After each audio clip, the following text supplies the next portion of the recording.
Yeah.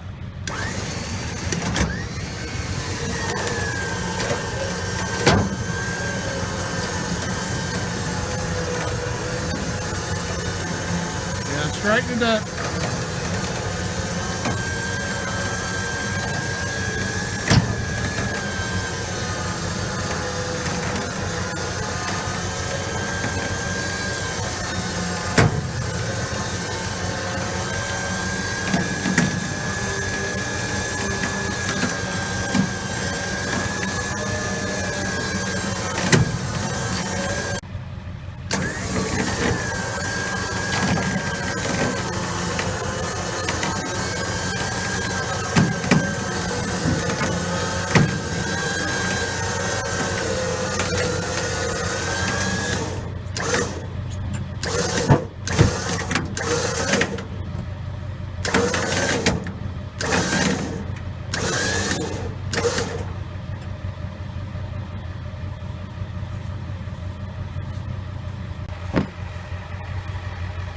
It's finally loaded on the trailer.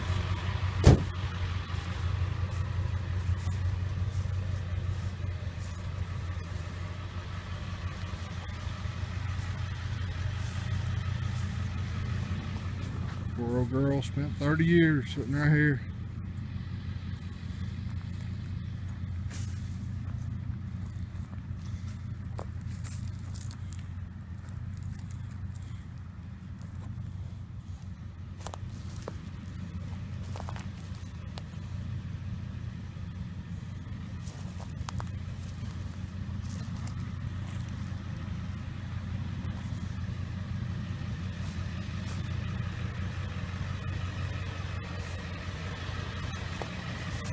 Didn't go on too bad at all once you got the brakes unlocked and some tires on it.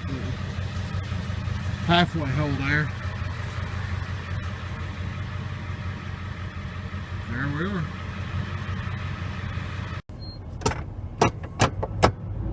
Is coming out of the driveway where it's at.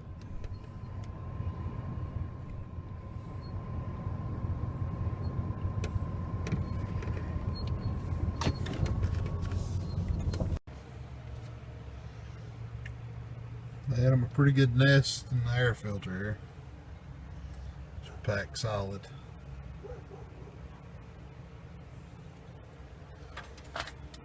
He had said that sometime in the 90s that they were going to try to start to get it running. They put a new set of plug wires on it then. The old ones are laying right there. And so they put new plug wires and stuff on it.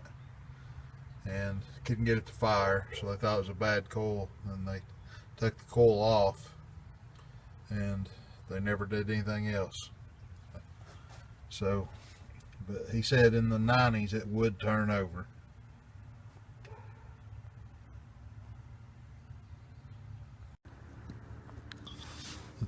This was some of the stuff that was in the glove box. Still got the warranty data plate in really good shape. Most of these registrations are all so eat up you can't hardly make anything out. I can see it's got his last name on it, and this particular one is from '68, so that's when it was a year old. All these others are all falling apart and weren't being eat on. There's actually part of the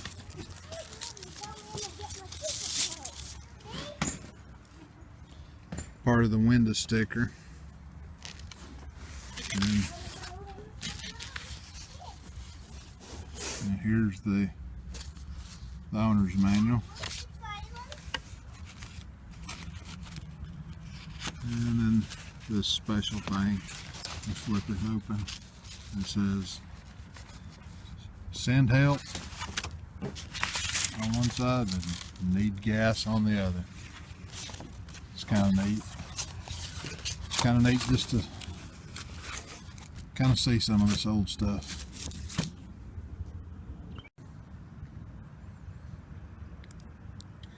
Yeah, on the inside of the owner's manual, it actually has the gentleman's name the date he bought it, July 25th, 1967, from McNally Whaley Motor Company in Sevierville. It's still there, still in business. One part to this story that's kind of sad is when I asked about it over a year ago, and when they said no, they didn't want to sell it, it was because his dad was still partial to the old car, even though it hadn't been touched. And so that's why they wouldn't sell it. But unfortunately, he has since passed away, and that's the reason they decided to go ahead and sell it. And the reason they wanted to give me the chance at it first is because I'd, left them my name and phone number when I was there. Told him where I lived, which, this car was actually within 2 miles of my house. And being I told him where I lived, he had actually came by my house and he saw these fairlanes and stuff sitting here, and he thought that maybe this was the old car's best chance to have something done with it. And I'm very thankful that, they did think of me and did give me first chance at it.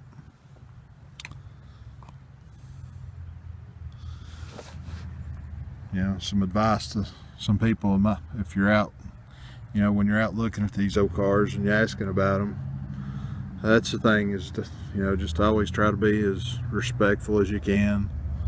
And, most of the time, if they do decide, I've always had pretty good luck of, them giving me a call back.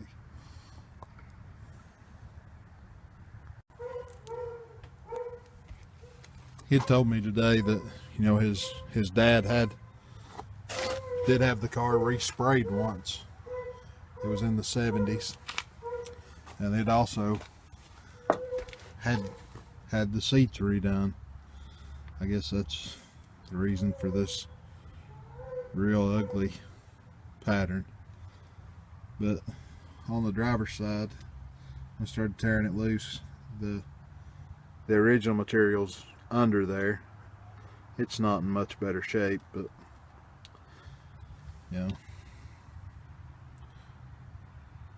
for some reason the old gentleman was pretty partial to the car. As long as he was alive, he just liked to be able to see it sitting out there by the barn.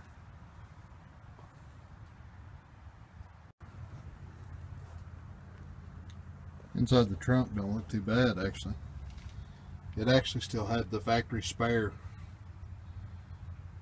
in here. Still got the original bumper jack and the tire tool.